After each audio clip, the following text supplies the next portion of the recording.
म्हणजे घ्यायचं आहे. United we stand, divided we fall. आपण एकीने जर राहिलो तर आपण सहज विजय मिळवू शकतो. तर बघूया दुसऱ्या षटकाचा पहिला चेंडू. इथे बॅटची कड घेऊन मागच्या दिशेने जातो चेंडू. इथे गजा क्षेत्ररक्षण येतोय आणि गजा क्षेत्ररक्षणाचा फायदा मला वाटतं. हा पहिला चौकार येतोय. पहिला चौकार आणि धावसंख्या पोहोचते 10 वर. पहिल्या चेंडूवर चौकार आला मला वाटतं. तिथे गजा क्षेत्ररक्षण झालं आणि हा चौकार. सर्व जीवांवर प्रेम करा तेवढे पुरे आहे. आध्यात्मिक प्रवासासाठी एकच राजमार्ग आहे, तो म्हणजे प्रेम. इथे धावसंख्या जी आहे ती 10. धावसंख्या आहे ती 10.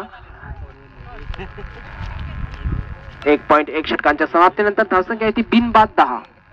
आणि हा दुसऱ्या षटकातल्या पहिल्या चेंडूवर चेंडू मागच्या दिशेने गेला. विकेट किपरला सुद्धा तो चेंडू काही पकडता आला आणि त्यानंतर सेकंड किपर जे